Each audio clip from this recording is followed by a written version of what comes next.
Good morning. We have today Mr. Siegfried O. Wolf, Director of Research, South Asia Democratic Forum. Well, sir, can you tell us why Pakistan treats the Ahmadis as a minority even though they are not? Actually, there are several reasons regarding my perspective. First, I think we have to go a little bit back to the history. There's for sure some kind of social economic element. The Ahmadiyya Muslim community is well known for their hardworking people, and that they spend a lot of efforts in the education. So, which means that many of them got already during colonial time in top position and were also leading figures in the independence movement, which led then finally to the independence of Pakistan 1947. And also there were many Ahmadiyya in leading positions in the new administration of Mohd Ali Jinnah, who was the founding father of Pakistan. So there was a kind of jealousy among some groups within Pakistan who wanted to push out this people from their position. So this is I would say social, economic, historical rationale behind the persecution of the Ahmadiyya in Pakistan until today. The second element is for sure a religious one, which refers to certain theological aspects which sets them apart, so-called apart from the mainstream. But this, as I mentioned, there's a theological interpretations. Where the second issue, the third issue is for me one of the most important part. I would say a political reasoning. The political reasoning, I would say, it's a kind of political outbidding of this group. I understand this outbidding as a way that major actors in Pakistan try to gain political capital out of the persecution of the Ahmadiyya Muslim community. By having said this, I would like to make following arguments when you try to understand the persecution today. First of all, from my perspective, the state is the main driver of the persecution. Of course, there are many radical groups who want to also pushing this issue, but from my perspective, when the state would not join this persecution, the situation would be much better. The second issue is it does not matter which kind of government you have in Pakistan. If you have a civilian government or military government, both type of governments always push the persecutions. Yeah? For example, in the 1970s, there were already the first wave of laws, which a constitutional amendment which made the Ahmadiyyas, declared the Ahmadiyyas as non-Muslim. This was under the civilian government of Zulfikar Ali Bhutto. And the second big major law framework which pushed the persecution of the Ahmadiyyas was under Ziaul Haq in the 1980s. So this was a military government. So this doesn't matter. The second issue in this direction is, which you have to understand, that there are, first, as I mentioned, no difference between civilian and military, but also within the civilian sphere, there are no difference. Yeah? Does not matter which kind of major political party, both are into the persecution of the Ahmadiyya. And furthermore, not only the major political parties, but also there's no difference between moderates and extremists. Yeah, both are into that. Yeah, and trying to push more and more the Ahmadiyya persecution. Having said this, for me, is the persecution of the Ahmadiyya, in particular, since the state are sponsoring this via certain laws, via protection of people, of perpetrators of the persecution. This is a kind of state sponsorship. As such, we have to say but the Pakistani state and his authorities, which are also very much involved in the persecution of the Ahmadiyya Muslim community via its law enforcing agencies, the Pakistani state acts as a state actor of terrorism when it comes to the persecution of Ahmadiyyas. It's a typical type of domestic version of state terrorism. Okay.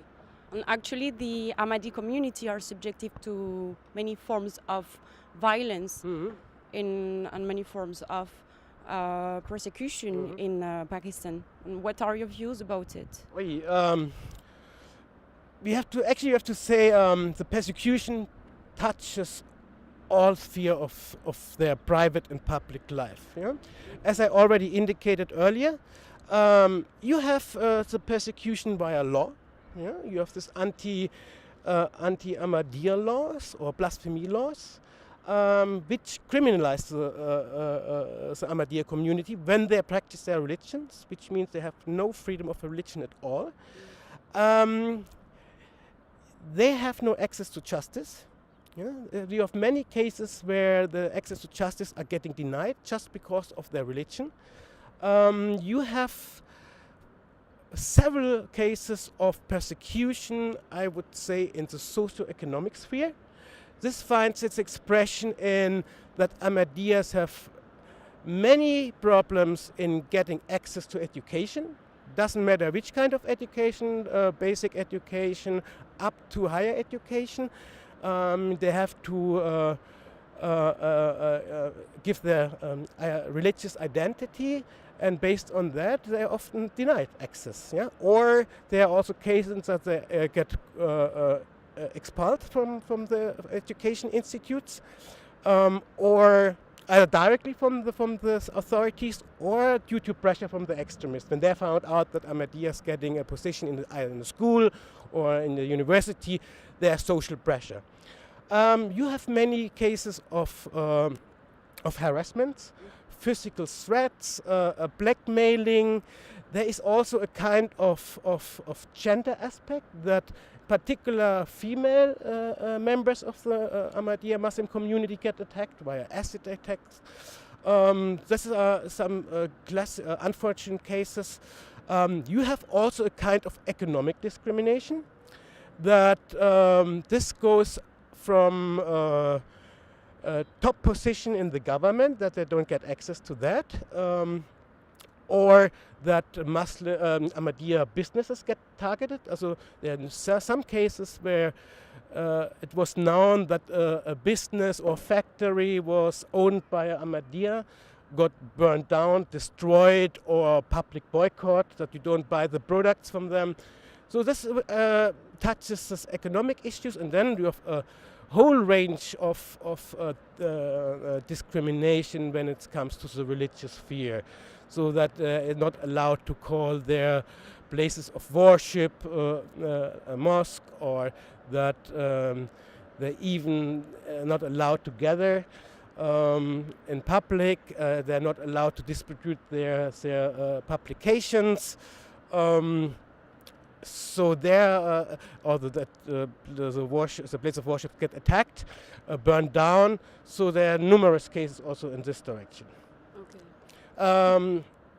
Important is to understand, for me, when you see, I mentioned at the beginning, this historical perspective, normally you should think it's getting better in all the global changes, but no, in Pakistan the issue gets generally for minority worse, but in particular for the Ahmadiyya. And there are a lot of disappointments regarding the new government of Prime Minister Imran Khan. There were a lot of hopes during his election campaign that due to his promise that justice for everybody, equal justice, but actually nothing of this promises turned into reality. Actually the opposite happens, that the situation is getting worse. What he is doing, he's actually backtracking on his promises, and which leads actually to the situation that a lot of extremist people feel encouraged, yeah, to enforce their targets against the Ahmadiyya. This is one thing. And the second thing is we had always in the past, by all different governments, some kind of persecutions, but there was a kind of reactive persecution, discrimination, so that the government reacted to pressure from the street, but from the mob or from clerics.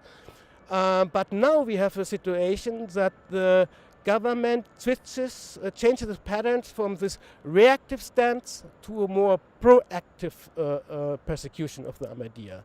And I'm afraid that in the context of the China-Pakistan Economic Corridor, which is this major development project now and touches all sphere of life and state in Pakistan and society, that this situation is getting worse in terms of the need for ensuring security for this project, a safe environment, that the government authority are even more willing to give in and to appease religious extremists, and which leads then to a even harsher persecution of the Ahmadiyya and other minorities. Okay, thank you, sir.